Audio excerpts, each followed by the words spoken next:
देखिए, जैसे मुझे पता चला कि लखनऊ में दिल्ली में पहलवानों ने फेडरेशन के को लेकर के अपनी समस्याओं को लेकर के धरना दिया है। आरोप क्या है ये मुझे नहीं पता था, लेकिन तब से तुरंत मैंने जो है फ्लाइट का टिकट लिया और फ्लाइट का टिकट लेकर के मैं तुरंत आ गया, क्योंकि हमारा रहना जरूरी है, इसलिए मैं आया। सबसे बड़ा जो आरोप दिनेश ने लगाया है, क्या सामने कोई है? मैं कहना चाहता हूं कि सामने कोई है कि जो कह दे कि फेडरेशन ने कभी किसी खिलाड़ी का शोषण किया हो? क्या सामने नहीं होना चाहिए कोई? सामने तो होना चाहिए, कोई तो होना चाहिए सामने कि सांसद जी ने, ब्रजभूषण सिंह जी ने, फेडरेशन के जो अध्यक्ष हैं, उन्होंने फला खिलाड़ी का शोषण किया है। सामने होना चाहिए, नहीं होना चाहिए? ब्रजभूषण जी, लेकिन उनका ये साफ साफ कहना है कि है। आप फेडरेशन के अधिकारी के साथ साथ 2 घंटा लगेगा तो 2 घंटा बैठूंगा। नहीं बिल्कुल, एक करके आराम से पूछ रहे, कोई वो नहीं है। जी। ब्रजभूषण जी, लेकिन उनका ये भी कहना है कि जिस तरीके से यौन शोषण के आरोप न सिर्फ आप पर और फेडरेशन के अधिकारियों पे हैं, उनका ये कहना है कि फेडरेशन जो है वो कायदे और कानून से नहीं चल रही है, उसमें कई खामियां हैं स्पोर्ट्स कोड को लेकर, इसीलिए आपको इस्तीफा भी दे देना चाहिए, आपको पद से हटाया जाना चाहिए। एक सवाल रखिए कोई। जैसे हमने अभी चलते चलते पढ़ा कि चीफ कोच का भी नाम लिया गया है कि वो भी पसंदीदा खिलाड़ियों का शोषण करते हैं। हमारे लिए कहा गया कि लखनऊ में कैंप इसलिए लगाया जाता है कि खिलाड़ियों को घर बुलाया जा सके। मैं जेड श्रेणी सुरक्षा प्राप्त आदमी हूं और मैं अपने घर पर स्वयं नहीं रुकता हूं। मेरा घर वहां से 120-30 किलोमीटर है। मेरा घर है लखनऊ में, लेकिन मैं यदा कदा साल में 1 बार या 2 बार रुकता हूं। और सबसे बड़ी बात यहां है, अन्यथा मत लीजिएगा, एक शेर बोलना चाहता हूं कि इसीलिए तो डगर डगर बदनाम हो गए मेरे आंसू, इसीलिए तो नगर नगर बदनाम हो गए मेरे आंसू। मैं उनका हो गया कि जिनका कोई पहरेदार नहीं था। मैं कमजोर जो राज्य हैं, जो कमजोर राज्य के खिलाड़ी हैं, मैं ये पूछना चाहता हूं कि ना आप नेशनल लड़ोगे, ना आप ओपन नेशनल लड़ोगे, ना आप ट्रायल दोगे। ट्रायल भी आप चाहते हैं कि सारे खिलाड़ियों का ट्रायल हो जाए, फिर जो खिलाड़ी उसमें जीतता हो उससे आपका अकेले ट्रायल हो जाए। तो जो गार्जियन अपने बच्चों को लेकर के रात दिन मेहनत करते हैं और रात दिन उनके पीछे लगे रहते हैं, तो वो भी तो ओलंपिक के ही उम्मीद से खेल रहे हैं, वो भी तो वर्ल्ड ही खेलना चाहते हैं, वो भी तो एशिया खेलना चाहते हैं। और अगर इतनी दिक्कत थी फेडरेशन से, तो 10 साल से ये दिक्कत क्यों नहीं हुई? दिक्कत तब होती है जब फेडरेशन एक नियम बनाती है। फेडरेशन एक नियम बनाती है, दुनिया के कई देशों का हम लोगों ने अध्ययन किया। अध्ययन करने के बाद एक नियम बना। पहले हमारे यदा कदा खिलाड़ी ओलंपिक के लिए क्वालिफाई करते थे, और ये कोटा व्यक्ति का नहीं होता है, देश का कोटा होता है। और पहले हमारे यहाँ की पॉलिसी थी कि जो खिलाड़ी सेलेक्ट होकर के आएगा वही खिलाड़ी ओलंपिक में जाएगा। इसी बात को लेकर के नरसिंह यादव और सुशील का एक प्रकरण आया था, लेकिन कोई ऐसा नियम नहीं था कि जिसको हम लोग ट्रायल करवा सकें, और इसलिए सुशील और नरसिंह का ट्रायल नहीं हो पाया, क्योंकि ऐसा नियम नहीं था। इस बार ओलंपिक के बाद हम लोगों ने महसूस किया, दुनिया के कई देशों का हम लोगों ने अध्ययन किया, और अध्ययन करने के बाद ये निकाला कि ओलंपिक में अगर कोई खिलाड़ी कोटा लेकर के आता है तो पहले जो देश के खिलाड़ी हैं उनके बीच में एक ट्रायल होगा, फिर जो देश को जीतेगा उससे ओलंपिक के जो क्वालिफाई करके आए हैं उनके बीच में एक कुश्ती होगी। अगर ओलंपियन जिसने क्वालिफाई किया है अगर हरा देगा तो उसका कोटा पक्का माना जाएगा। अगर बाई चांस वो खिलाड़ी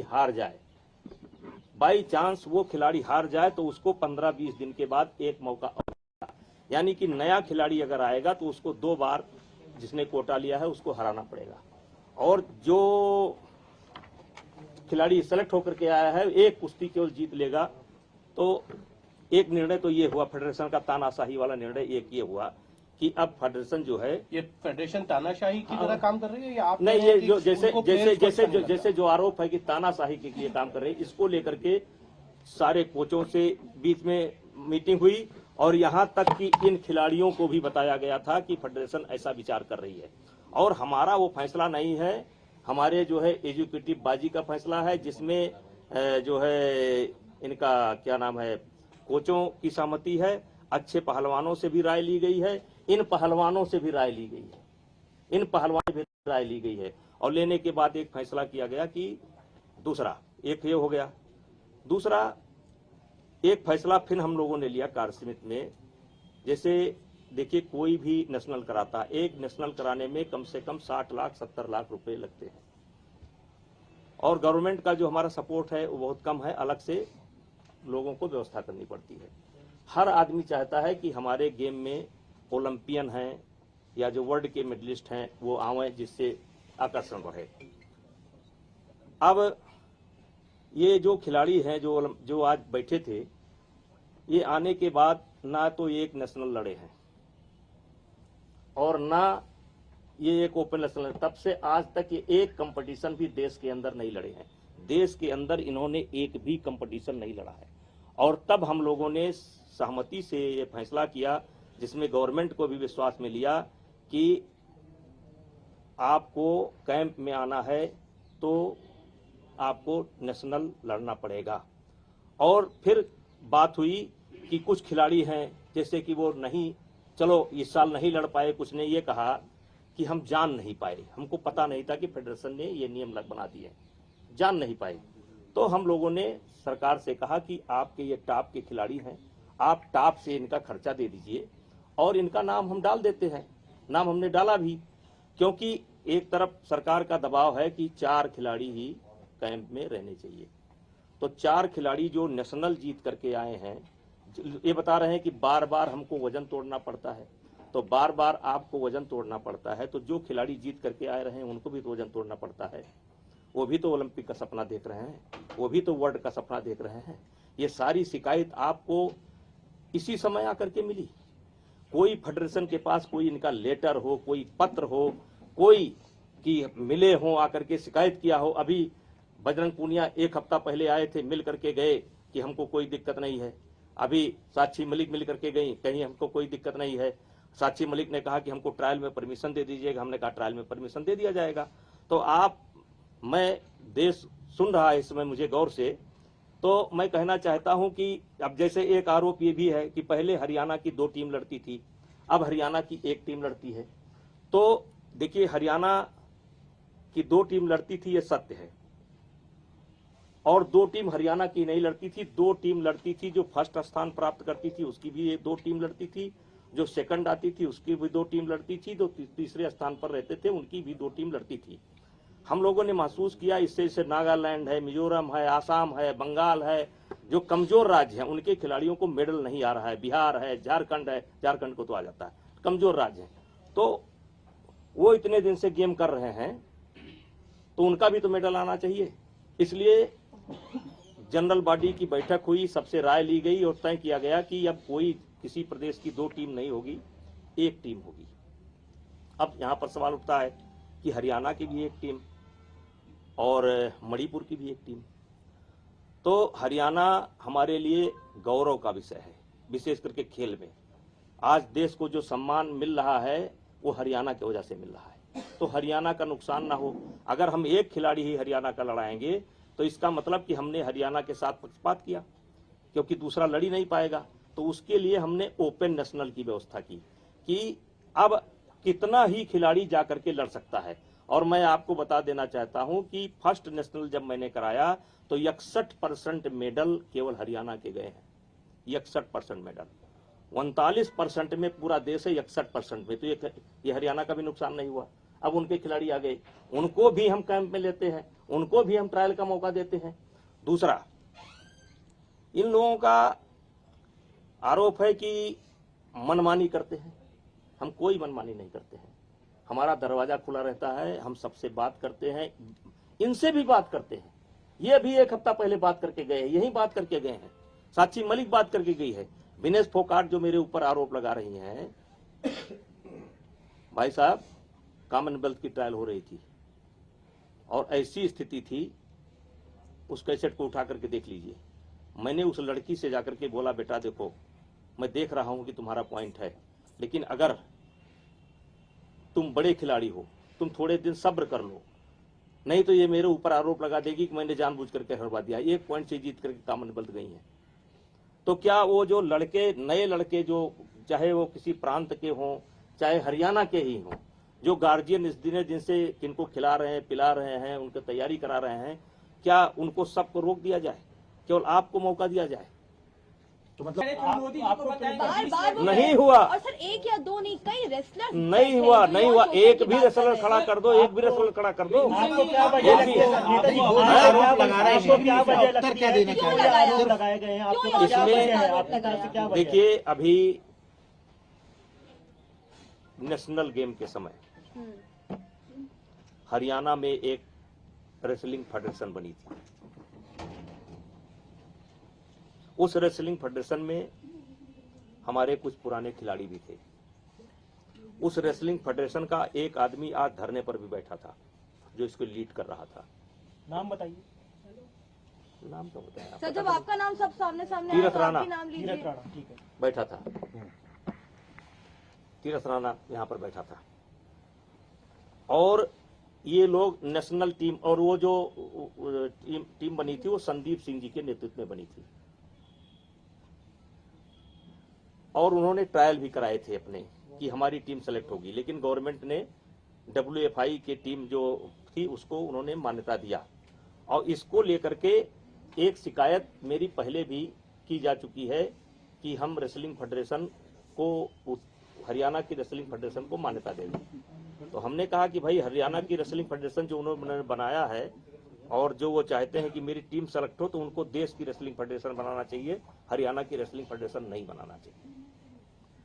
हरियाणा की रेसलिंग फेडरेशन नहीं बना, अंतोगत्ता सरकार ने रेसलिंग फेडरेशन जो टीम सेलेक्ट करती है उसको उन्होंने मानता। एक बड़ा कारण तो ये है, और इसमें किसी बहुत बड़े आदमी का हाथ भी है। आपको लगता है साजिश है? आपको लगता है साजिश है? हाँ, बहुत बड़ी साजिश है। कौन लोग हैं साजिश के पीछे? कोई उद्योगपति है। सर, कौन है वो बड़ा आदमी? कोई उद्योगपति है। आपको लगता है रेसलर झूठ बोल रहे हैं? ये आप रेसलर झूठ बोल रहे हैं? आप कह रहे हैं रेसलर झूठ बोल रहे हैं? सर सवाल ये है, क्या आपकी जो रेसलिंग फेडरेशन की जो प्रीमियम लीग होती थी, ये उससे जुड़ा हुआ मैटर है? उससे पीछे जुड़े हुए उद्योग? देखिए, हाथ तो है।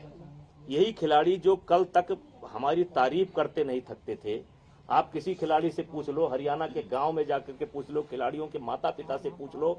मैं माता पिता, उनके बुजुर्ग जो जाते हैं उनको अलग से मैं सम्मान करता था, देश के लोगों को बताता था कि ये देखो दादी माँ आई हैं, ये अपनी बच्ची को लेकर के आई हैं। परसों तक तो जो ये करता था, अब आज इतना बड़ा कौन है सर, ये तो बता दीजिए ना। कौन हो सकता है? उद्योगपति उद्योगपति है, है? कोई उद्योगपति। सर, एक सवाल आपसे मेरे साथ ये है, एक मिनट। उन्होंने ये भी कहा था कि आप खिलाड़ियों के साथ, कोचेस के साथ बदतमीजी से सलूक करते हैं। आपका एक जो वीडियो वायरल हुआ था उसका उन्होंने संज्ञान दिया। उन्होंने एक और बोला है कि जो रांची में जो इवेंट हुआ था उसमें भी आपने बदतमीजी की थी किसी हरियाणा के, और आपने बदसलूकी की थी, गालियां दी थी। इसमें ऐड करना चाहूंगी, टोक्यो ओलंपिक्स के बाद भी विनेश के साथ आपका जो बर्ताव था वो बहुत ही खराब था। हाँ। आपने उनके ड्रेस को लेकर तक कमेंट किया था, वो क्या मामला था टोक्यो ओलंपिक्स के बाद? टोक्यो ओलंपिक में, अध्यक्ष जी पहले मेरा सवाल का जवाब दे दीजिए। निकाल देते हैं, आपका तो घर के दे देंगे आप। टोक्यो ओलंपिक में दीपक की कुश्ती चल रही थी, बात यहां से शुरू होती है। और दीपक का जो कोच था वो रसिया का रहने वाला था, और जो रेफरी था वो भी रसिया का रहने वाला था। और रेफरी को ये लगा, दीपक के कोच को ये लगा कि इसने जानबूझ करके दीपक को हरवा दिया है। तो दीपक के कोच ने जा करके उस रेफरी की बैनू के अंदर पिटाई कर दी। जब पिटाई कर दी तो हम लोगों को एक नोटिस आया, वहां की जो अनुशासन समिति है, डिसिप्लिनरी कमेटी, उसने एक नोटिस दिया कि क्यों ना इंडिया को बैन कर दिया जाए। पूरे ओलंपिक में उस समय आयोग के प्रेसिडेंट थे बत्रा जी, परेशान हो गए, सब लोग परेशान हो गए। फिर दूसरे दिन हमारी पेशी हुई। उसमें मैं धन्यवाद करना चाहता हूं कि जो WFI के प्रेसिडेंट हैं उन्होंने, UWW के जो प्रेसिडेंट हैं उन्होंने हमारा फेवर किया। उन्होंने सवाल किया हमसे कि आपके रेफरी ने एक रेफरी को पीटा, तो क्यों ना आपकी टीम को बैन कर दिया जाए। हमने कहा कि वो रेफरी मेरा नहीं था, वो रसिया का है, कोच मेरा नहीं था, रसिया का है, उसको मैंने हायर कर रखा था और पहलवान के निवेदन पर हमने उसको उसकी कुश्ती पर दे दिया था। तो उन्होंने दूसरा सवाल किया कि आपने उसके खिलाफ क्या कार्रवाई की। हमने कहा उसको सस्पेंड भी कर दिया, टर्मिनेट भी कर दिया और ये भी कर दिया कि उस रेफरी को हम कभी नहीं बुलाएंगे। और इस पर UWW के प्रेसिडेंट ने हमारा सपोर्ट किया, हमारे खिलाड़ियों का सपोर्ट किया, हमारे देश का सपोर्ट किया।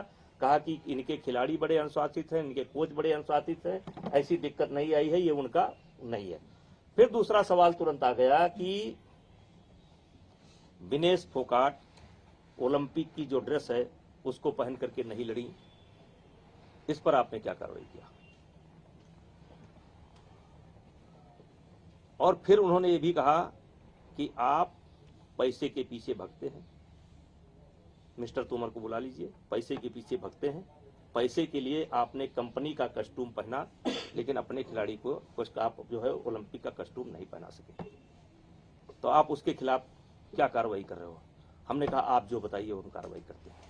तो उन्होंने कहा कि हमने कहा कि हमने बोला कि हमने इसको नोटिस दे दिया है और तब जाकर के हमारी जो है टीम बची। और जब हम यहाँ पर आए थोड़ी गलती मुझसे हो गई, चूंकि मैं वचन दे चुका था उसको, मैं वचन दे चुका था कि मैं नोटिस दे चुका हूं और इसलिए मेरी मजबूरी थी कि मैंने नोटिस दिया।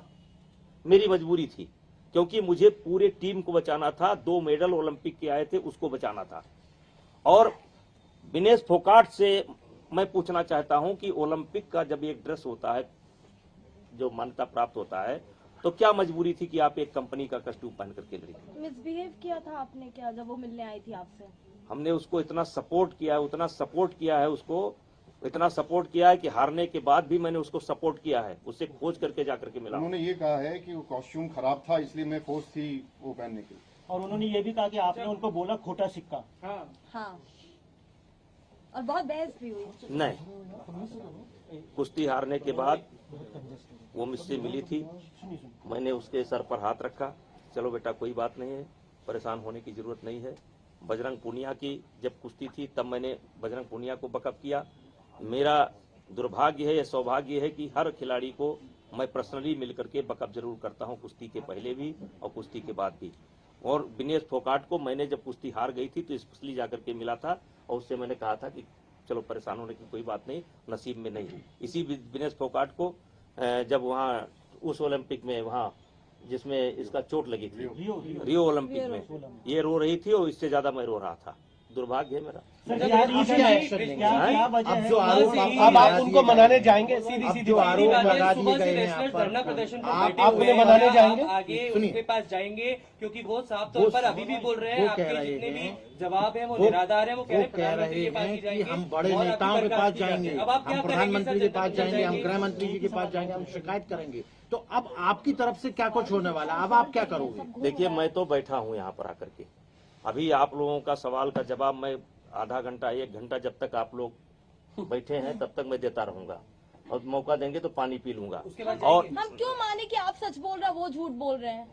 सर उसके बाद जाएंगे आप मिलने के लिए, वो उनको सब तो बुलाएंगे? क्योंकि कह रहे कि आप जाएंगे उनके पास या उनको बुलाएंगे? आप बातचीत आप करने क्या के लिए चाहते तैयार हैं? हैं? आप क्या चाहते हैं? खिलाड़ी अगर धरना प्रदर्शन कर रहे हैं, आप क्या चाहते हैं? नहीं, आप बताइए क्या होना आप चाहिए? अध्यक्ष हैं, आप क्या चाहते उनसे हैं? बात करेंगे? वो मेरे खिलाड़ी है, मैं उनसे बात करूंगा। उनके यार नेताजी आपको क्या लगता है कि विनेश ने जो आप पे इतने संगीन आरोप लगाए हैं और उन्होंने ये तक कहा कि कई बार ऐसा भी हुआ है कि आपके जैसे सुसाइड थॉट्स भी आए हैं और सुसाइड करने तक की भी नौबत उनकी आ गई कि वो ऐसा वो कह रही है, वो अपने बारे में कह रही ना। आपको क्या लगता है उन्होंने ये भी कहा है कि आज जो धरना में बैठे थे उनमें से एक को भी किसी को कुछ हो जाता है तो अध्यक्ष साहब जिम्मेदार होंगे। उन्होंने साफ भगवान करे उनको कुछ ना हो, उनको क्या है कुछ होगा। आप पद छोड़ेंगे, आप पद छोड़ेंगे अपना, आप अपना पद छोड़ेंगे?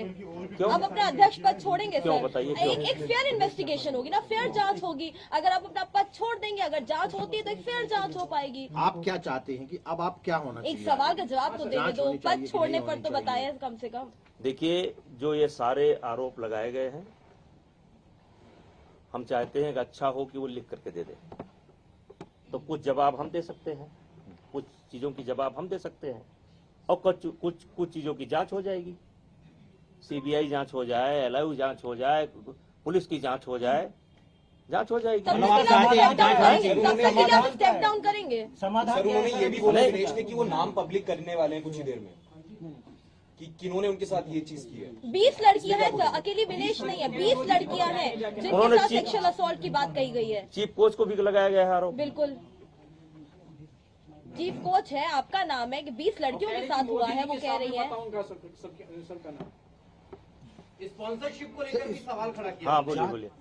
स्पॉन्सरशिप को लेकर भी सवाल खड़ा किया है। स्पॉन्सरशिप को लेकर कि वो भी डायरेक्ट हम तक नहीं पहुंचती है, वो भी वाया वाया आती है और वो भी पूरी नहीं मिल पाती है। उसमें उन्होंने ये भी कहा है कि स्पॉन्सरशिप का जवाब तो कैसे तोमर- विनोद तोमर जी ने 25-30 करोड़ रुपए की 15-17 करोड़ की प्रॉपर्टी बना ली है यहाँ पे। उनकी भी जांच होनी चाहिए। स्पॉन्सरशिप के सिस्टम के बारे में तो तोमर जी दे सकते हैं जवाब, कहिए तो बुलवा ले। स्पॉन्सरशिप का पैसा कहाँ खर्च होता है, कहिए तो बुलवा ले। नहीं, आप ये बता समाधान दीजिए क्या है? कि इसका आगे- समाधान अंत में क्या निकलेगा? आप उन्हें मनाने जाएंगे या क्या होगा? सीधा या फिर आप सीधा त्यागपत्र या- देंगे? अरे भाई, पहले आपका सवाल हिमांशु जवाब, से सही कह रहे हैं। मैं पहले आपका सवाल जवाब सबका पूरा हो जाए, फिर मुझको भी बैठकर सोचने का मौका दीजिए। वो मानने को तैयार होंगे तो हम मनाने के लिए जाएंगे, अगर मानने को तैयार होंगे तो हम मनाने के लिए क्यों नहीं जाएंगे? जब जाएंगे तभी तो नहीं, तो हमको तो आप जाएंगे सोचने अभी। दीजिए, हमको तो आप सोचने दीजिए, हमको भी तो सोचने दीजिए। देखिए, मनाने और मानने की बात तब थी जब ये सेक्सुअल हरासमेंट का आरोप न लगता। ये बहुत बड़ा आरोप है, और ये छोटा आरोप नहीं मेरे लिए या सबके लिए, किसी के ऊपर भी लगे, ये बहुत बड़ा आरोप है। सर क्या अब आप एक्शन करना चाहते हैं? जो 4 लड़कियां 5 बैठी उसमें से भी एक है जिसके साथ सेक्सुअल हरासमेंट हुआ है। यहाँ जो बैठी है अभी धरने पर लड़कियां, उसमें भी दो ऐसी है जिसके साथ सेक्सुअल हरासमेंट हुआ है। सर क्या आप पानी- पानी। इंडिपेंडेंट कमीशन बनाएंगे इसकी जांच करने के लिए? सर वो इतना बड़ा बयान दे रही है कि वो नाम साझा करेंगी, तो आप अब आगे की क्या इंडिपेंडेंट कमीशन आगे आप बनाएंगे चाहते हो? आप सर, खुद इसकी पुलिस जांच में करने जाना के चाहते हो? लिए। आप कोर्ट हम केस भाई- करोगे हम- कि आपकी मानहानि करने नहीं के नहीं, लिए मैं पुलिस आप में अपना पुलिस पद- में जाने का क्या सवाल है? आप क्या चाहते हैं? पुलिस का आप क्या सवाल, इसमें पुलिस कहाँ से आ जाती है? बृजभूषण जी, जिन लोगों के ऊपर अगर वो नाम डिस्क्लोज करते हैं, उन लोगों के खिलाफ आप कोई एक्शन लेंगे? कोई आपकी जो फेडरेशन है हम उसकी कौन कोई एक्शन लेंगे? disciplinary आज तो हम action? कटघरे में हैं, हम क्या एक्शन ले सकते हैं? हम तो कटघरे में सर, हैं। आप कह रहे हैं हम- लेफ्टिनेंट आप हर बोल तरीके रहे की हैं। जांच के लिए तैयार हैं? हम कहाँ कह रहे हैं? आपसे कोई बनाएंगे झूठ बोल रहे हैं, हम सर, कहाँ? आप इंडिपेंडेंट नहीं, मैं कमीशन पूछ रहे बनाएंगे हैं। जिससे जांच हो सके। वो जरा पानी चाहिए, पानी, हैं? सेक्सुअल हरेसमेंट के जो चार्जेस आप लगे, इंडिपेंडेंट ये कमीशन बना के जांच कराएंगे सर। कोई इतना छोटा मामला है कि ऐसे दब जाएगा? क्यों नहीं जांच होगी? हम नहीं कराएंगे, सरकार आप हर कराएगी। तरीके की इन्वेस्टिगेशन बिल्कुल तैयार सर, आप तैयार है। इस उद्योगपति का नाम क्यों नहीं लेते हैं सर, जिसके बारे में आप इल्जाम लगा रहे हैं? देखिए, ये खिलाड़ी, आप कह रहे हैं मैं किसी के बहकावे में एक कर रहे हैं ये सब? नहीं, समझदार है, बहकावे में नहीं है। ये मेरा दुर्भाग्य है। 3 नेशनल होता था, आज 23 कंपटीशन होते हैं, ये मेरा दुर्भाग्य है। 5 रुपए का अकाउंट नहीं होता था फेडरेशन का, और करोड़ों रुपए बटता है, ये मेरा दुर्भाग्य है। लेकिन अब जो आरोप मेरे ऊपर लगे हैं, ये कोई इतने छोटे आरोप नहीं है कि मैं कह दूं जांच नहीं होगी तो जांच नहीं होगी। ये जांच होगी, कौन करेगा अभी आने वाला समय बताएगा। सर, मॉरल हाई ग्राउंड देते हुए आप क्या अपने अध्यक्ष पद पे बने रहेंगे? आपने साफ तौर पर ये भी कहा अभी प्रेस कॉन्फ्रेंस में कि एक उद्योगपति है इनके पीछे और कहीं ना कहीं पैसे का पूरा फैक्टर भी आ देखिए, सकता मैंने है। एक प्रकरण बताया, देखिए है तो कोई, है कोई अरे अब सब आपको बता दें तो सर, क्या- नहीं सर, आज पूरे देश को बताइए सर, पूरे नहीं, देश को नहीं, बताइए। नहीं। पूरे आप ये देश के बताइए। सामने उन्होंने आरोप लगाया आप पे, पूरे देश के सामने, मैं- और पूरे देश के सामने आपको ये बताना चाहिए कि वो लोग कौन हैं जो आपके खिलाफ इस तरीके की साजिश रचे। बताइए ना सर। नहीं, जो उन्होंने आरोप लगाए उसके जवाब मैंने दे दिए। आपका कोई और बात हो तो आप पूरा बताइए। देश, सब पूरा देश गुस्से में है। आप अपने कोई पद से- गुस्सा में नहीं है, सर, कोई गुस्सा में नहीं है, कोई wrestling कोई क्यों गुस्सा join में नहीं है। करेगा? सुनिए, देश सर, गुस्सा में कोई नहीं है। wrestling क्यों हेलो, join करेगा? आप अगर एक sexual assault जैसी बातें उठेंगी। हेलो, ये लोग जो बैठे हैं इनकी परसेंट संख्या 3% है। 97% लोग विभूषण सिंह के साथ हैं, 97% रसलाल विभूषण सिंह के साथ हैं। आप वोटिंग करा लीजिए, किसी उस पर वोटिंग करा लीजिए, लड़कियों की वोटिंग करा लीजिए, लड़कों की वोटिंग करा लीजिए, आप करा लीजिए, आपको 97% मेरे साथ है। आप सर